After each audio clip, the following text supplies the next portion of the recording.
Budget प्रस्ताव पर अपने विरोध को मैं 2 पंक्तियों में आपके सामने रखना चाहूंगी। बेदम हुए बीमार दवा क्यों नहीं देते, बेदम हुए बीमार दवा क्यों नहीं देते, तुम अच्छे मसीहा हो शिफा क्यों नहीं देते, मिट जाएगी मखलूक तो इंसाफ करोगे, मुंसिफ हो तो हश्र उठा क्यों नहीं देते। सभापति महोदय, आज मैं यूनियन बजट 25-26 पर अपनी बात रखने के लिए खड़ी हूँ। भारत के संविधान के आर्टिकल 38 भारत को एक वेलफेयर स्टेट के तौर पर पेश करता है और सरकार की जिम्मेदारी है कि बजट और उससे जुड़ी वेलफेयर स्कीम्स के जरिए इन आर्टिकल्स को हकीकत में लाया जाए।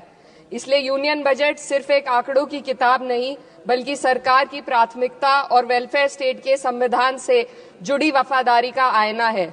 सरकार की जिम्मेदारी है कि इकोनॉमिक पॉलिसीज, जिनमें बजट भी शामिल है, ऐसी बनाए जाए जो गैर बराबरी को कम कर सके और सबसे ज्यादा गरीब वर्ग को सहारा दे।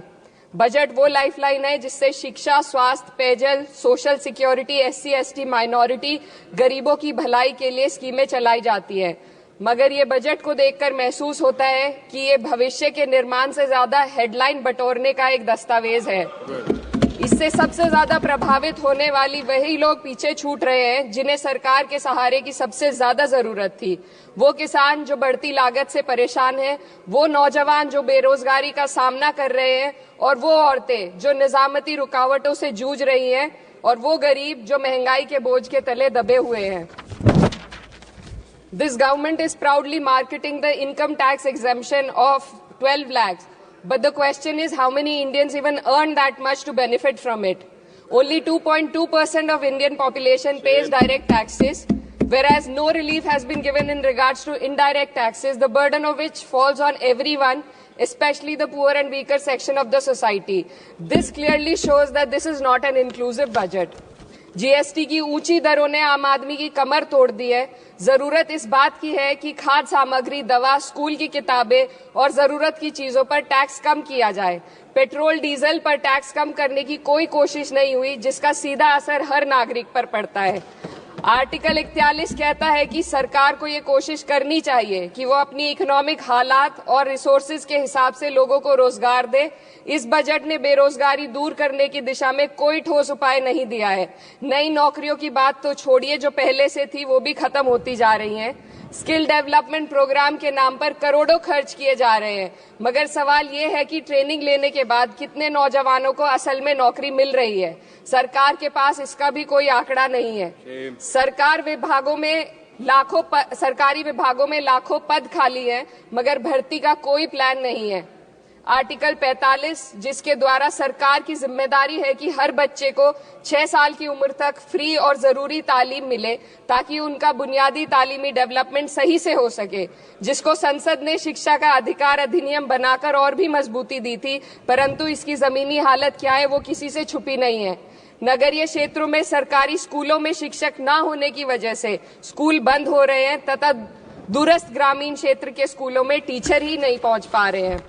सरकार कह रही है कि डिजिटल इंडिया और AI से तालीम का इंतजाम होगा, मगर जरा जमीन पर देखिए, उत्तर प्रदेश में सिर्फ 22% सरकारी स्कूलों में कंप्यूटर है।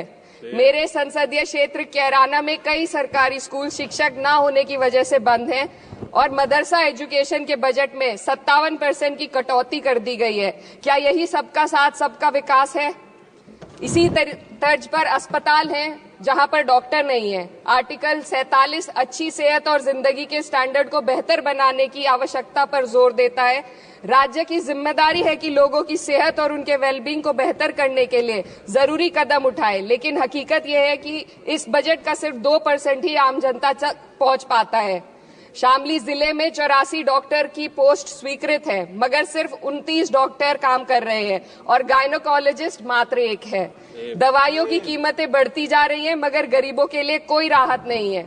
सरकार ने महिलाओं के लिए बजट बढ़ाने का दावा किया, मगर 81% इसका बजट सिर्फ पोषण योजनाओं में डाला गया है। महिलाओं के रोजगार, उनके इकोनॉमिक इंडिपेंडेंस और सुरक्षा के लिए कोई ठोस योजना नहीं बनाई है। बेटी बचाओ बेटी पढ़ाओ का बजट घटा दिया गया, जिससे साफ है कि ये सिर्फ नारेबाजी थी और कुछ नहीं। किसानों की बदहाली हम सबके सामने है, लगातार चलती आ रही है। 2016 में कहा गया था कि 2022 तक किसानों की आमदनी दोगुनी होगी, मगर 2025 आ गया और एमएसपी पर कोई ठोस गारंटी आज भी दी नहीं गई है। गन्ना किसानों का बकाया अब तक नहीं मिल पा रहा है, और तो और उत्तर प्रदेश में अभी तक गन्ना मूल्य भी तय नहीं किया गया है। डीएपी, यूरिया और खाद की कमी से परेशान किसान आज भी सड़क पर प्रदर्शन कर रहे हैं। मजदूरों के लिए जो सबसे बड़ी योजना मनरेगा थी, सरकार कहती है कि मनरेगा ग्रामीण भारत की रीढ़ है, मगर बजट में कोई भी बढ़ोतरी नहीं मिलना बहुत शर्मसार है। औसतन 44 दिन का ही रोजगार मिल रहा है, जबकि स्कीम 100 दिन की गारंटी की होती है। भारतीय रेलवे देश के लोगों की जीवन रेखा है और इसी से यहाँ के लोगों की आर्थिक एवं सामाजिक जिंदगी चल रही है। देश के हर हिस्से को रेल कनेक्टिविटी से जोड़े जाना सरकार की कल्याणकारी नीति का हिस्सा है।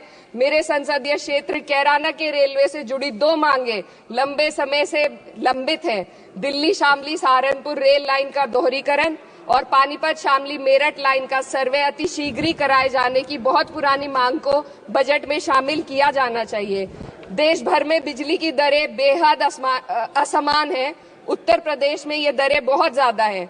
देश भर में एक समान बिजली दरें लागू करने का प्रावधान किया जाए। रिवैम्प योजना में हर घर तक बिजली पहुंचाने के लिए एलटी लाइन बनाने का प्रावधान भी जोड़ा जाए।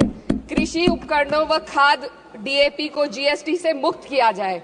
किसानों की एमएसपी की मांग को पूरा करने के साथ साथ उत्तर प्रदेश के किसानों को गन्ना मूल्य निर्धारण पिछले वर्ष से बढ़ाकर किया जाना बेहद जरूरी है। जनपद शामली व मुजफ्फरनगर को एनसीआर में तो शामिल किया गया है, परंतु वहां पर कोई विकास नहीं हुआ तथा उसको कोई भी लाभ नहीं मिला है। वहां के लोग सिर्फ प्रदूषण के बाध्यकारी नियमों से परेशान हैं, इसलिए दोनों जनपदों को एनसीआर की सीमा से बाहर किया जाना चाहिए। मेरे संसदीय क्षेत्र में मैं कुछ चीजें बजट स्पीच में ऐड करना चाहती हूँ। एक, ट्रॉमा सेंटर और जिला अस्पताल के अपग्रेडेशन की भी मांग है। जनपद शामली और सहारनपुर में एक महिला डिग्री कॉलेज खोला जाए। कैराना में जस्ट कंक्लूडिंग, यमुना नदी के घाट पर सौंदर्य कार्य का भी कार्य जोड़ा जाए। जनपद शामली में टेक्सटाइल पार्क की स्थापना की जाए और जो संसद निधि है, सांसदों को केवल 5 करोड़ रुपए दिए जाते हैं और एमएलए, उत्तर प्रदेश के एमएलए को भी 5 करोड़ दिए जाते हैं। हमारी मांग है या तो इसे बढ़ाकर 25 करोड़ किया जाए या फिर सिरे से खारिज किया जाए। Sir just one The union budget was an opportunity to address the pressing. Sir, just 1 minute. Please, 2 more speakers are in your party.